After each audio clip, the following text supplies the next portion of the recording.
strong.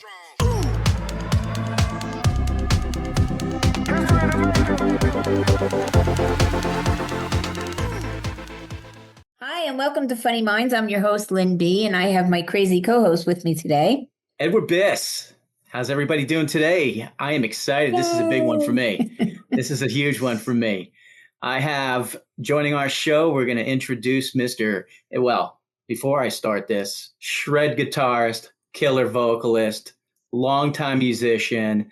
They call him the Texas Terror. He's like, they do? They do? I haven't heard that one yet. So I haven't heard that one. And today we are thankful to be joined with Mr. Christian Shields. Welcome, brother. How you doing, man? Hi, Thank Christian. you guys so much for having me. Hello. Nice to meet you. I've heard a lot about you, so this is nice to finally meet you. Yeah, this is fun. How's sunny downtown Texas doing today? Were you in San Antonio? No, Austin. You're in Austin. That's right. Austin. Okay. It's nice out. It's hot. It got really hot. Oh, yeah, Texas Tampa, is hot. me. Texas has a lot of things, and heat is one of them.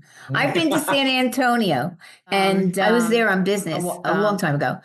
And I wanted to see the Alamo in the worst way. So all I did was picture the Alamo from the movie that I saw. So we asked for directions, and they sent us a couple of blocks down. And we're standing there like two idiots looking around like, do we catch a bus? I mean, do we get on a stagecoach? What do we do?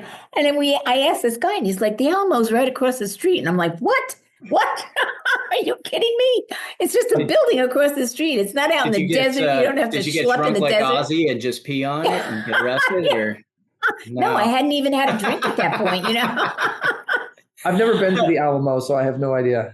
Oh my God, when you go, it's like nothing like what you see on TV or the movies or anything. It's like a shack. Well, I'm sure years ago it was like that, but now it's just nothing is what it appears on TV or in the movie. God, no. Hey, listen, the first time I performed down in Dallas and I went to where JFK got shot, I was blown away, man. I sat on the X, I looked at everything, and I was like, there's no way some dude was up there. I was like, oh, man, because it looks so bigger than life on TV.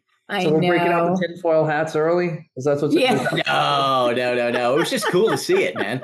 It's just weird. But how are you doing, brother? You've been on the road a little bit with Trixter, Pretty Boy Floyd.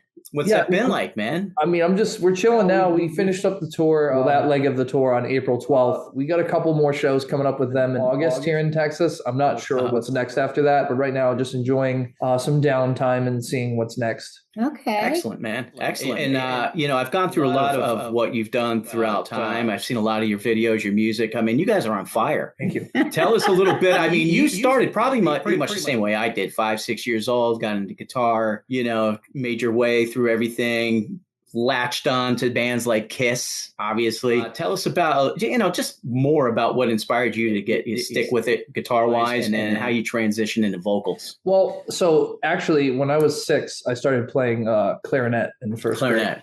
Yeah. So I started with a woodwind instrument, and I played that up until about 6th grade. And when I was 11, my dad had these bootleg tapes of Kiss playing live. One was from the Dynasty tour. It was the Largo, Maryland show. I forget what date it was. That was good. But the one that sticks out in my mind, and this did it for me, was September 2nd, 1977, the Houston night, the Summit in Houston, night 2 of the Love Gun tour. When I saw that show, that tape, like I just saw Paul Stanley strumming chords and pointing at the girls, and I said, I want to do that. And then I ditched the clarinet and started playing guitar. This thing's not getting me chicks. Let me get this out of here. I mean, I have an appreciation for woodwind instruments, but I'm just saying that, of course, any orchestral instruments. But at that point, I decided I wanted to play guitar. And then our various bands that my brother and I had over the years, we didn't have like a front. Well, we had another singer, another frontman singer, but it didn't work out. So I ended up just taking the reins, and then I was just the singer frontman from then, on out. So was that something that you just slowly developed, or is it something that you felt kind of confident in? You felt like you could do it. You just want to hone it as far as the vocals. Well, I always wanted to be a frontman after watching Paul Stanley, but the other guy we had was a better singer than me. And then when he left, I just had to develop it over time because I wasn't that good of a singer. I had to really work hard and discover my voice and everything. Yeah. Did you go to any classes? Did you take any classes, or you just worked with it on your own? No, I had some vocal coaching. It was like basically if like my voice was, if you want to do it on a scale from 1 to 10, it was like a 6. And he helped me get it to like an 11. It was wow. It was some fundamental mechanical things that like I wasn't doing correctly that really affected tone and all that. So once I really learned how to do that, it became a massive weapon for me. Oh, wow. And your brother, he plays in the band with you? No, we haven't played together in a long time. He used to play drums, but he's done. He doesn't play anymore. Okay. I was going to ask you about that. She beat me to it because I've read and I've seen his name mentioned, and I didn't know if it was one brother, two brothers, if he was still part of the fold. Obviously, you answered that. Now your lineup now, how long have you been with them? So I've had the same lineup since 2021. So originally pre-COVID, I did this record as like a solo project, not as an ego stroke. It was more or less, I got tired of the band thing, meaning that like having, different people try to make, decisions, unfortunately it doesn't necessarily work the way that it's intended unless you, have certain people. So originally my brother was part of it, but he ended up getting let go from the project, not in the right headspace, whatever you want to say. But after COVID, when we actually started being able to play, well, let me back up a little bit. So I got offered to do this 512 Studios live TV show here in Austin that airs on the CW 28.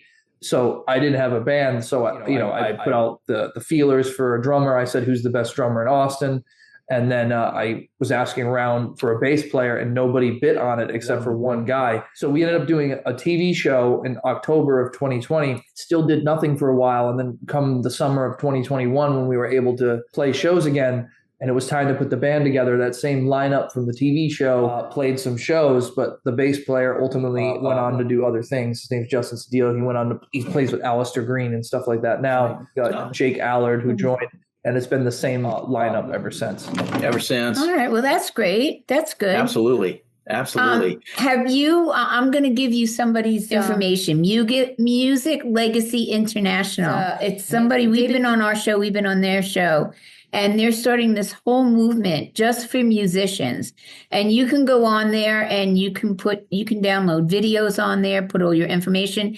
If you're looking for somebody, let's say somebody in your group gets sick and you need somebody right away, if there's anybody in the Texas area where you are, you can go on Music Legacy and you can see if anybody's in the area that you could use for the night, or, just go back and forth with people and talk and invite people to your shows, whatever. Yeah, it's a pretty cool platform. It's still getting developed. The guy's got a lot of great ideas. When we're off air, I mean, everything I know and I have, I'll send to you privately. Yeah. I'll check it out. And they're looking to set up monetization for musicians too, because musicians that's do kind get of the short end of the stick with stuff. Helping musicians get paid, which I think is kind of unique. What a concept, right? Yeah. But talk about you started off just like me, man, and what were the early... As far as like the 80s rock and metal influence, it was more Tom Kiefer from Cinderella. Yeah. Foley from Danger Danger. As more modern, Justin Hawkins from The Darkness. So I would say those are the top 5 of what I really use to help shape what I do. And that I don't necessarily have any guitar influences because I wasn't interested in becoming like a shredder or a lead guitar player. Obviously, I have appreciation for that stuff. But to me, it's like the key to everything is songwriting. So the best songwriters, vocalists, whatever you want to say. So to me, that's the standout ingredient. What's the overall process for you right now? I mean, are you pretty much doing all the writing with these guys, or is it a little bit more collaborative, or how do you guys work through everything? Well, generally I've written everything, but obviously, collaboration, if it happens, it happens. It's, sometimes if I have an idea, I'll show it to them and they'll add their, influence to it, but it just depends. I mean, I don't necessarily have a set formula, but, most of the time it's just, I just write the core of a song and then we'll take it in for a producer and then we'll work the idea out. So you just come up with an overall concept and idea and then run with it from there and have everybody kind of chuck in their 2 cents, which... Yeah. I mean, unless there's something that like an idea that I really like or am married to, but I try not to do that because especially like when writing a demo or something like that, you don't want to like be too attached to the demo, especially if you're going to go into a situation where there's going to be a collaboration or a team of people that are going to add their 2 cents. you don't want to, it's not worth like that battle. So to me, I get like something like 80% done, and I don't fall in love with it until after we, record it for real, all that stuff. And then when the production team and myself and the band, when we say, okay, is this done? Then when it's declared done, then I fall in love. Until that moment, I'm just like, People will be like, God, people when they hear like rough mixes and stuff, they're like, dude, this song is so great. And I'm just like, and they're like, what? And it's like, I'm just trying to tamper the expectations, until it reaches that point. So, well, for people that aren't musicians, when they hear, other musicians talk about the creative process and recording and ideas and how everything happens, they're just blown away at the fact that you do what you do. Right. They don't understand that once you do it, that's not just it. It's like a movie or anything else. You go back. Sometimes, you could be sitting on 150 songs right now that aren't finished, that are just parked. They're parked somewhere, Yeah, I mean, I have a lot of ideas. There's been times where like a whole song will hit me and I'll sit down and write, but it tends to be bits and pieces. And I don't just write for the sake of writing. I have to write for a purpose. So if I know that there's a new, to say this, like, because I'm not going to do albums anymore. I'm just going to do singles because it's the whole landscape, the way people consume, or the fans, the way that they consume. And now I think you can go further, farther, faster with just singles. And then on a record anyway, you would release 3 or 4 singles. So, obviously, with the cost of everything, I mean, I know people say you could just make it at home. It's like, you can, but it's no, you need the professionalism. You really do need those guys you need just a Pro Tools master who has everything right there, and who's somebody who's like, dime, really. Again, there's not the bottom line is this: there's not one way to do it. There's not a correct way. There's not a straight line path that is laid out.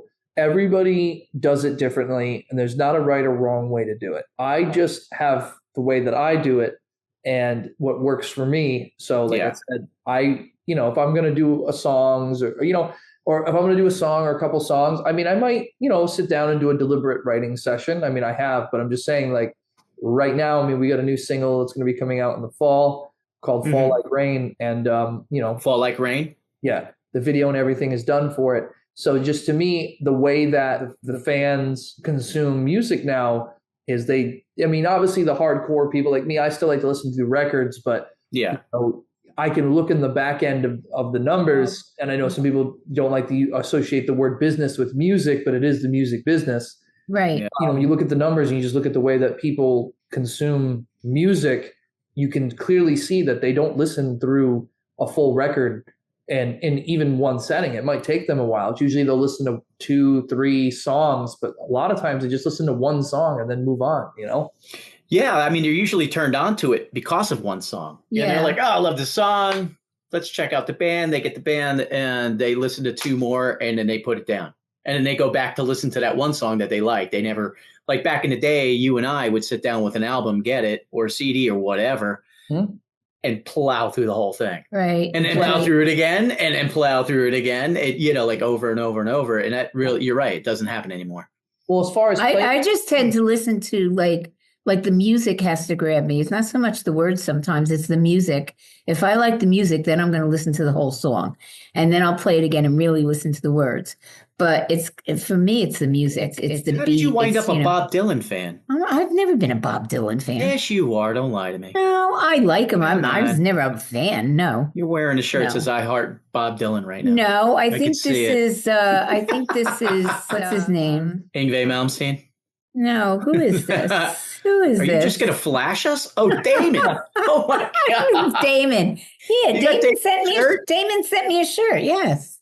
Oh, nice. He didn't send me one. Damon loves me. He wants me to come out to Nashville and everything. I love his music. Man. Damon, I don't know if you know who Damon Janai is. He used to sing for Savatage, and we had him on the show. He's a freak. He used to live down here in Tampa by me, and he's a good friend. Yeah. But I have to like the music. I really do.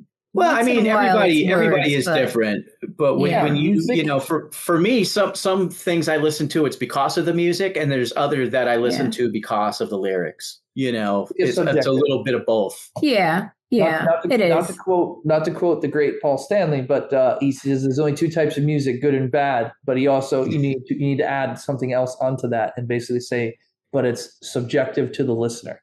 Yeah. Yes. Absolutely. No, you're right. It's not. You're right. I could think something's good. You could think it's bad. It's again, that's why it's art. It's beauty. It is. Yeah. It is. I never really got into rap because I can't understand what they're saying. But we've had a couple of rappers on here, but I could understand what they were saying in the music. So Christian, she's really flashing gang signs right now. She doesnn't even know it. It's not the music I don't like. It was that I couldn't understand the words, so it didn't mean anything to me. Like some of the music was okay, but it didn't do anything. I have another quote from Paul Stanley, Christian. I know you know this one. What? Yeah. This is from Paul. The only thing money does for you is gives you the ability to not worry about money. Yeah. You ever hear him say that? Yeah, I have. Of course. Yeah. Yeah. I don't know if Gene concurs with that. I was thinking the same thing. I was thinking maybe he got that from Gene and it's not really his. Well, I mean, who knows? I would just say to Lynn's point about rap, to me, I mean, I like some, but like there's not a lot of melody. And to me, it's like great songs need to have great melody to make them memorable to me. Mm-hmm. So, because ultimately, if you took the lyrics away from songs that have good music, and even if somebody was just, scatting, syllables or whatever, right, the song would still be great because the emotion and the melody would still be great. And you could put any lyric there.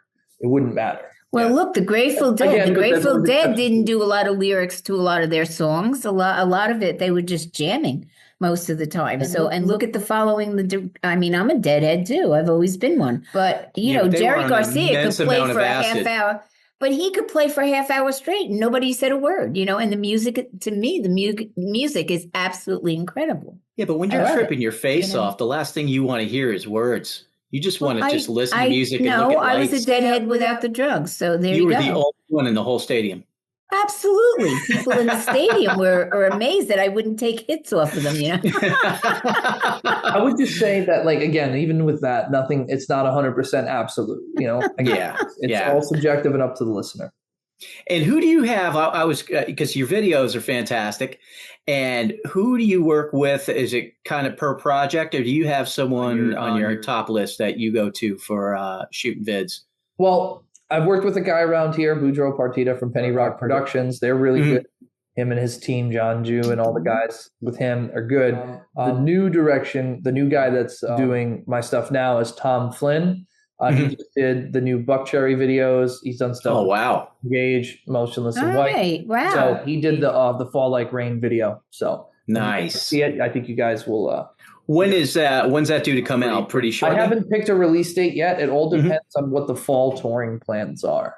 Okay. I'm not sure yet. Like I said, I know we have 5 shows in Texas.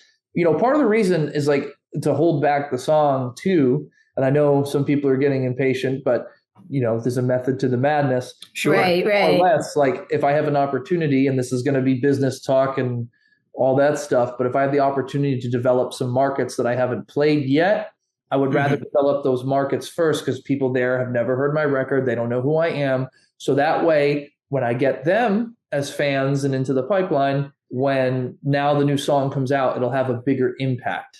So the fans will feel more validated. Yeah. They'll feel like the song goes, because it's for them. It's not for me, Okay. Sure. Yeah, right. You came originally from Rhode Island. Did you get over to Texas when you were young, or did you find yourself there for musical reasons or any other reason?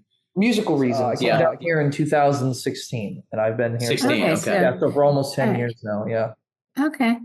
Do you have an international following? I do not, but I would love to start getting access to some of those markets and build it up over there. I think it would do. I think it would do really well. Yeah, really. I know it would do well. Honestly, I think the best, besides what you're doing now and putting out your singles, your videos, doing everything and anything you can to market that. If you could catch on with just anybody that's going over there that would take you with them, just to do some dates, that would solidify it, right? That would solidify it right there, because you could cover a good portion of Europe in a very small amount of time. It's not like America. Right. Switzerland, Germany's really big with concerts. They love the Americans. Germany, they absolutely obviously. love. Oh yeah, they love the Americans. You kidding me? And anybody that comes over there, they're like, oh yeah, I would just say my rule is always this: it's got to make sense. I agree with you, and of course that's just from hearing stuff through the grapevine and all that stuff about how it is over there and how the fans are. Yeah, I mean, it's at the end of the day, like I said, it's just got to make sense. And if somebody wants to take me over there, let's go. I'll go. Yeah. Hey, step by step. Absolutely. I mean, it's the same thing with say Japan. I mean, there's musicians that go to Japan and like damn near don't come back. They just go over. That's only because of the geisha girls. They just become icons, and they're like, I'm just going to stay in Japan because I'm selling out soccer stadiums. Like, I mean, look at guitarist Marty Friedman, who played with Megadeth. Yeah. He's bigger than the Japanese prime minister. I mean, that's how huge. And Paul Gilbert, guys like Paul Gilbert, they love him. They love them, them, and they're always in Asia. Markets are huge. It's just an opportunity. When you get an opportunity to get over there and then start showing them what you can do, I think once that happens, everything will follow suit pretty quickly. Are you interested in trying to do anything with somebody, sign with somebody, have some type of distribution? So you can do most of your distribution independent. So for digital platforms, I use a platform called DistroKid. It gets on everything. You really don't need a label for that anymore. Sure. Okay. You can do it all yourself. As far as physical distribution, it just depends. Obviously, physical distribution would be more or less for overseas markets or anything international because of if you have to buy physical product from me, the shipping costs are going to kill you. So if there's a distributor overseas or something that can manufacture the product and get it to you, that's whether CDs, T-shirts, whatever, you don't have to pay those shipping costs. Right. Obviously, I take a cut. So yeah, I'd be interested in something like that. But again, I defer to my default state of if it's got to make sense. Got to make sense. Right. Yeah, it's got to make sense. But yeah, I would love to be worldwide and all that stuff. I mean, think of it from a business standpoint. I know people will boil it down to just wanting to be famous, but it's like, no, I want to be able to do it for a living and you need to make money and I have overhead, I have employees and all that stuff. So you have to make it a viable business. Yeah. Again, it is the music business. Everybody forgets that second word. Until the business doesn't honor their contract and you're like, no, it's very much a business and things have changed dramatically and you just got to keep your finger on the pulse of what direction it's going in. Now you mentioned you have a team, you have employees, obviously your band. Do you have people that assist you with bookings and tours? No, I pretty much have been doing everything myself. I'm pretty much managing myself, booking myself, all that stuff. I mean, with this, you could pretty much do so much that probably, you couldn't do or was harder to do back in the day, obviously, because they didn't have smartphones and all that stuff. I always talk to the other bands that I play with and that were around then, ask them what they did. And it's crazy. Some of the things that like you don't read about that they would do as far as like marketing strategies and all that stuff. And it's just you evolve or you die. It's simple survival thing. Like in anything in business, in life, whatever, you got to evolve. You got to adapt. The people that are sitting there going, hey, man, what happened? Dude, you've already missed the bus. It's like you just got to keep moving. Yeah. Yeah. How was it being on the road with Trixter and through Pretty Boy Floyd? Yeah. We had Steve on the show. Steve came on the show. Which one? Showed his guitars. Steve Brown. Steve Brown. Okay. Yeah. Yeah, we had a lot of fun with him on the show, and he showed us all his guitars. In fact, Eddie bought one of them, so But I like Trixter. I like Trixter a lot. How was it being out there with him? For liking Trixter. Well, you know what? It's like anything else. It's like Winger. It's like they're back in the day. Everything's great, and then it dies down. Things change a little bit, and all of a sudden it becomes you're not cool anymore.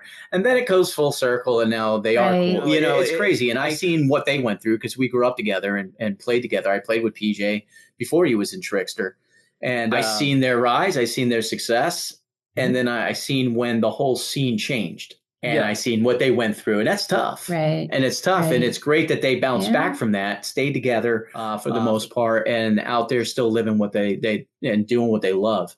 Yeah, and Steve's just a class act. Steve's a class act. Oh yeah, they're super nice guys. We had a lot of fun. Surprisingly, we didn't get to chat as much as I would think. But again, it's just you're touring, you're working. It's not a hangout. It's not a party like people think. It's definitely not the 80s. It's not Led Zeppelin, I mean, maybe back then, but like I said, like right now, it's most of the day you spend driving, and then, you try to sleep as much as you can because you don't want to be sick and all that stuff. And you want to make sure you eat and all that stuff, work that goes into setting up the show and all that stuff. But, but, as far as like them and like the music trends, changing, unfortunately fortunately, whatever you want to say, it's just that it's like the adaptiveness of the business. More people started buying records from different artists. So back then, record labels, they want to make a buck. They don't necessarily care about creating the art. They're a business. They want to make money. Yeah. Right. So they're just going to go after what the people are buying. And then, the other stuff isn't selling as much. Well, you're not getting the promotion. You're not getting the, the support because you're not making as much money as this band over here. And it kind of seems very soulless. And I understand the fans get very defensive, but it's like, it's a business. It's not personal. It sucks, but it just is. Do your fans, are they a little angry with you, Christian, right now? And I hate to divulge this on a podcast, but are they a little upset with you right now that you didn't sign with P. Diddy? I didn't sign with P. Diddy.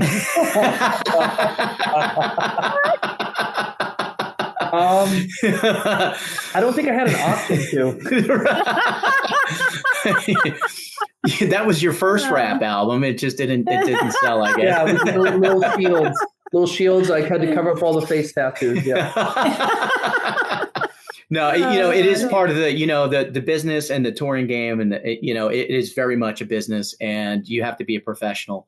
And people don't understand how much is involved with not only just the traveling and coordination. That's a lot. Of everything, you're away an awful lot. But you got to get your band checked into hotel rooms. You got to get loaded in. You have to be on time for that. You have to be at a sound check at this specific time. There's so much that goes on that. Yeah, you're right, Christian. It's not like you're sitting around on a couch somewhere playing, Uno with all the bands. I would also say this. I would also say, like, I mean, if we can cuss, I would also say there's no rock star. Yeah. There's no rock star bullshit. You're with other people. You have to be respectful of other people's time, all that stuff, the schedule, because if one person messes it up, it just makes it very stressful on everybody else. The crew, the staff, the other bands. And then also like you really find out, when you're with your band for a month straight, you guys are together all the time. So you want to, anytime there is downtime, you want to go off and do your own thing as much as possible. Right. See, my guys and I were fortunate. We get along very, very well. And, we have very, clear communication. If somebody's like, because sometimes you get on each other's nerves or whatever, it's more or less, all right, do I need a second? Leave that person alone to decompress. There's other things going on. We're adults. We're not children. Communicate, all that stuff. And maybe back in the day, like you said, there might have been people that were enablers that would enable the bad behavior, bring around. Booze definitely. And drugs and by the dozens. Like that. And it's like, from what I've seen, that doesn't happen anymore. I mean, there are some people that are still not professional, but it could be because of, again, it's because the people around them enable it. So, that was then, this is now. And, sure. It's actually, some people would probably find what we do behind the scenes quite boring. I've said it a million times. I've said it a million times because I would travel and tour and I'd come home and my wife would be like, tell me all about it. And I'm like, it's the same thing every day and every night. We meet downstairs, have coffee, get on the road, try to get to the airport on time, get there, load in on time, sound check, go try to get back to the hotel, try to get something to eat before you play, hoping that things are like there's so much that goes on, but it's just mundane and it's kind of the same thing over and over. Shows are great. Yeah. When you sound checked, you're ready to go, you're dressed, you hit the stage. That's the good times. Everything else is boring as shit, and people don't really realize that. Well, everything else. But you also want to be, you don't want to have that attitude where people are going to say, "Oh, we don't want to tour with that band because we heard da." So you want to be able to be out there for people to want to be with you. You want a good reputation. Absolutely. Yeah. Yeah, I mean, it's just like I said, we're adults, we're not kids, and like I said, back in the day, I mean, I'm sure there was a lot of media narrative created about small incidents that they blew up big, but obviously, publicity and people want to read, the clickbait, the tabloids. Oh, I think sure, this whole clickbait phenomenon, not to go off on a tangent for a second, but since we talked about that, because this is involved the touring, You know, it's not new. Any of these new things are not new. They were just done differently, whether it was with TV or magazines or whatever, Right. or newspapers. It's just different, right? It's still the same concept, still the same thing. So that's why I'm saying, like, going back to the touring, like somebody might have something happen one time and then it gets blown into this big media narrative where all of a sudden that's what that person is about the entire time, which is not necessarily the case at all. So yeah. Very, very different ball game these days. Yeah. And what was it like for you first time? Let me ask you this, because I know for me it was exciting. First time going down and playing in like Nashville. Well, I haven't played in Nashville yet. You haven't gotten out there yet? No, I'm trying. I would say, like, for example, getting to like Seattle, playing Seattle, playing Salt Lake City, playing, you know, Parker, which is Denver suburb. You know, my cousin lives out there, Parker. Yeah, it's cool to play in these cities, but again, on tour, unless you have like a driver and a massive crew, which I do not yet. Okay. You just go from you just go to the venue, to the hotel, to the venue, and then you go to the next city. And then you hit the road. And that's kind of that was my takeaway of traveling a lot, was I never felt like I really got to see all I could see. But you had to accept it is what it is. You're doing a job, and that's the way it goes. Yeah, you get to see a lot of things. You get to meet a lot of great people, and that was really the cool part. I'm sure that's realizing too that people everywhere, especially in this country, are just awesome people who love this music, and they're such great fans and very enthusiastic and so supportive. It makes it all worth it. If you could spend more time in these cities, that would be wonderful. But I think we would all have to be in a way bigger budget. It's definitely, like, to your point of, like, it's cool to meet people from all different walks of life and seeing, like, how, you know, different enclaves of people. It's just different. But culturally, they unify around music, unify around the bands, which brings together people of all different backgrounds. I've heard all kinds of stories and stuff, and I love talking to the fans as much as I can, but I do have to, like, at the show, I have to tell them I have to rest my voice. I got to sing 5 minutes in a row, you know? Why are you whispering to me? You know, but we got to see, like, Salt Lake City. I mean, we stayed in California for 4 days, so we were able to do a little bit more in California. Oh, that's cool. But on your days off, because of, you know, the travel and all that stuff, it is very hard on your body. And, you know, you want to try to stay in somewhat of a good workout routine too. But it's just like, on your day off, dude, you just want to sleep. That's it.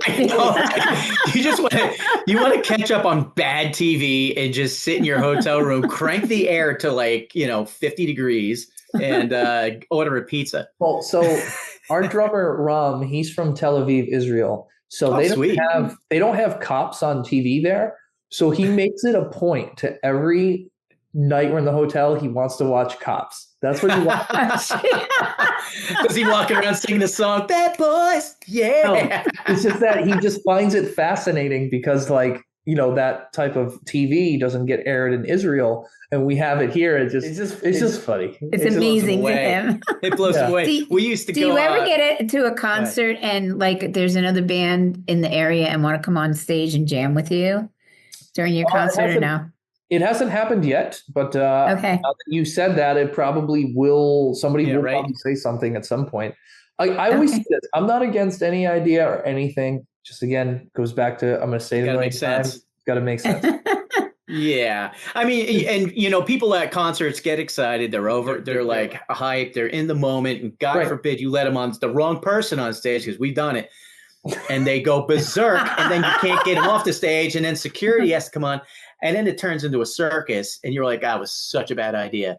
And then you have times where you do I brought up a guitarist, like a young kid who's awesome. And I'm like, check this kid out, give him my guitar. I've done that, and it goes over well. But you got, again, like, it has to make sense. It's got to be very well planned, and security has to be part of that plan, I would say. Yeah, you never know. And I mean, we've been doing the jam with Trixter. And, like, you know, basically we didn't rehearse that or anything. It's more or less you learn the parts and you just get up on stage and you just do it. You know, if you're professional, it's not hard to do something like that. Just the impromptu jams. No, I stay away from that. It's got to be something. It's got to be coordinated chaos. Coordinated chaos. Right. That's great. I like that. That's well said. What do we have coming up right down the pipe besides the upcoming single and the video? Are we just waiting for tour dates? Are you going to maybe transition? Are you going to stay with Trixter, or are you going to see if there's other bands that are going to be involved? Well, we did get offered some other stuff. I can't say, but some of it logistically doesn't make sense, or financially, that's a big one. The financials just not there. Right now, I know we have the shows with Trixter and Pretty Boy Floyd in August here in Texas. As far as after that, I can't say, because I don't want to say anything that's not announced publicly or what's being worked on. But yeah, I mean, I'm waiting to see, and like if another band wants to bring us out or whatever, I mean, we're not opposed to it. I mean, we could go out and do some headline shows and all that, but literally we just did the first national tour with Trixter, and that was a big tour. So, it's like a different phase right now. So trying to just get ready for the next one, because it is a big financial undertaking and all that. So right now, my drummer, he's playing in another band that, they're on tour right now. So he basically he plays with other people. We're not on tour. So to do one-off shows and all that stuff, again, it has to make sense. So it's easier to get the body of work at this point because of everybody's schedule. So that's basically what we're waiting on. We're just waiting to see. And obviously I would love to continue with Trixter and all that and Pretty Boy Floyd, and enough's enough, and whatever gets offered, you have to say, okay. Take it. Yeah. Okay. And I think the other route you could go, again, if everything financially in every way works out for you, is some of these bigger festivals that seem to continue year after year, like Rocklahoma. We have ones down here in Orlando, Daytona at the Speedway. Like there's all these killer festivals now with some badass bands. But they're bringing on a lot of acts that are trying to push their way somewhere. And that's and obviously makes sense, but that's a good route to go to as well. Of course. I mean, especially for networking. Oh yeah. I mean, if I got offered a festival or anything, I would definitely take it. Currently there's no offer. So I think what you need, Christian, is you need my mother. You need my mother as your manager, because I don't know if you ever got on the phone with her. No. But you're not getting off the phone with her until you say yes. So all you got to do is give her a number, say, Lynn, call it, and make sure you get us the gig. And that'll be that. She'll just want to kill her T-shirt. I don't manage. Don't listen to him. I should have did it years ago, but I didn't. I try not to take no for an answer either, but sometimes you got to pick and choose your battles. We'll just put it that way. Yeah, I know. I'm very gracious. I can take no from anybody. I don't like it. I'll keep pounding them, but I don't like it either. And it's like anything else. It's like when you're trying to build your career, like you're trying to get any opportunity or recognition or anything you can, because the goal is to expand your fan base and build your fan base. At the end of the day, your fan base is what they financially support you to do things. And, obviously everybody thinks of like the zero to hero, like the top bands, Guns N' Roses, stuff like that. But there's so many bands, this is not a knock on anybody, that aren't necessarily at that level. I don't know if that's going to offend anybody, but they have a great size fan base. They have great fans, and they can just do it for a living, and they're happy, And they're happy. Yep. They're very happy. So Christian, tell go for it. I was going to say, tell all our fans that are listening to you today, and other people who are going to be listening, where they can find you. All right, christianshields.net. You can also Google me. I'm on all platforms: Facebook, Instagram, TikTok, X.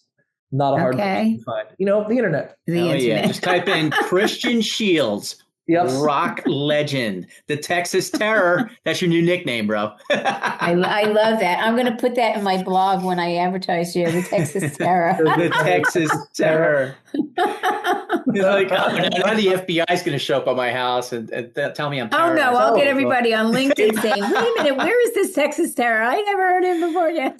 See, what's cool is just as an aside, when talking to people and they assign like nicknames or ascribe like, sayings or whatever, it's like, to me, it's all good. Like the reason why I do this is to, obviously I get validation out of it and I enjoy it and all that, but also like to give back and create joy and make people happy. It's part entertainment to it as well. So I want to be more than like, I want it this way. It's like, if the fans like want to make a joke or have like a saying or whatever, then fine, like own it. That's what it's there for. It's there for you. Yeah.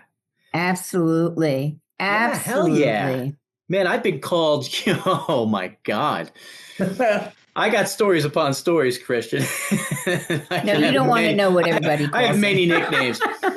I'll leave it at this before we wrap up. But yeah, I made the mistake on tour of doing the wrong thing in a RV that they had for us, meaning don't use the toilet. Skipped my mind. I was getting rushed to get dressed to get out there to play, and I had to go, and next thing you know, the manager and the stage manager are freaking out because they're actually going to stay on the RV. And my singer comes on stage, and he was from Wales because we were doing Queen. So it's a bad accent. And they called me Eddie the Pooh.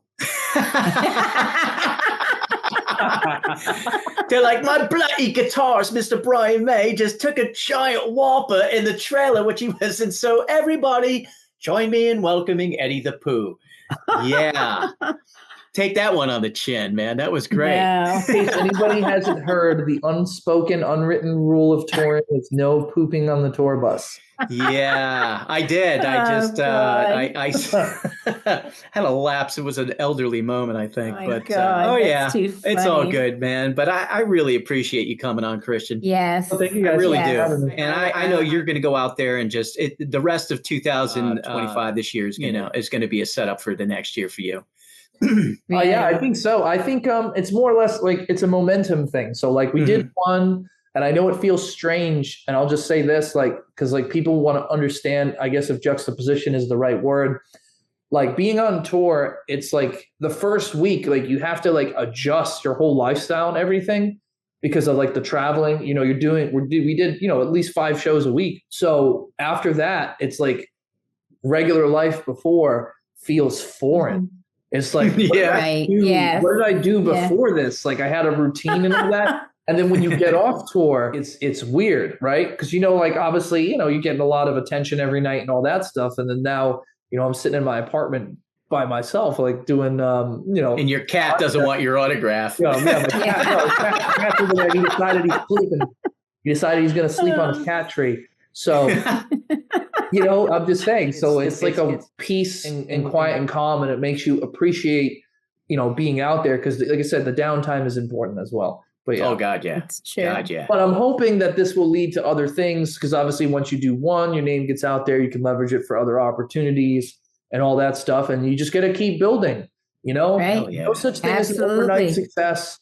These viral videos and all this stuff, a lot of it is gamed. A lot of it is fake. People buy their numbers, buy their likes, buy their views, do all that. Oh, yeah, really. Oh, yeah. Really, you're right. I hire little computer geeks to do bots and everything else. And it's so there's no substitute for, some people might get lucky and they might, whatever, but I still believe you need to build the foundation because you can't build a house from the roof down.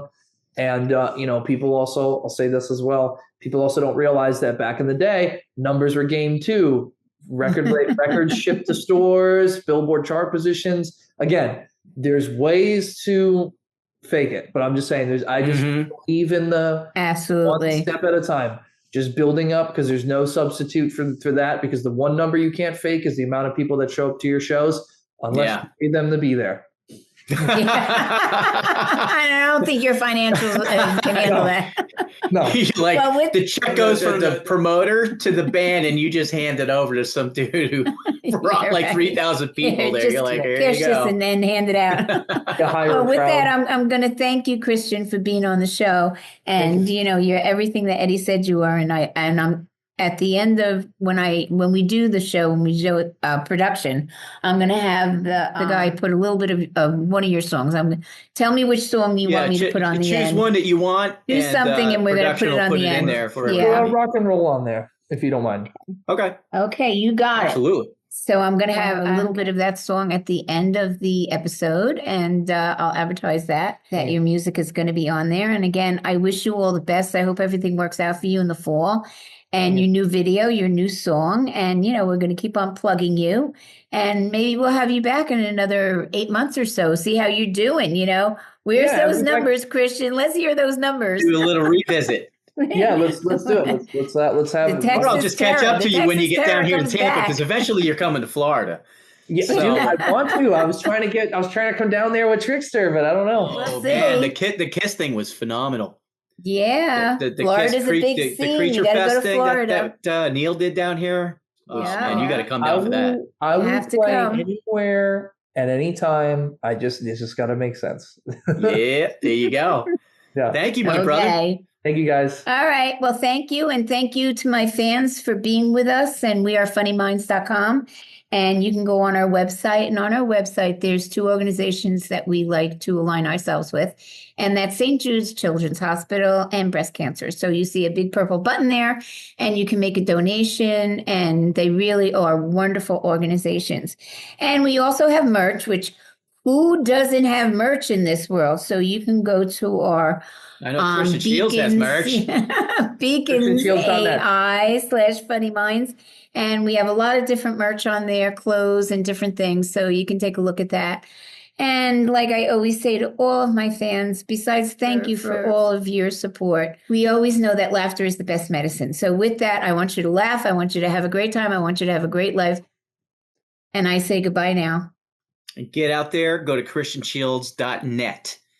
Yes, and follow absolutely. him. Stalk him if you have to. Go see him. Listen to him. See the go Texas see Terror. him. Support him. Yes. Bye, Christian. Thank you, Christian. Thank you so much, brother. Okay.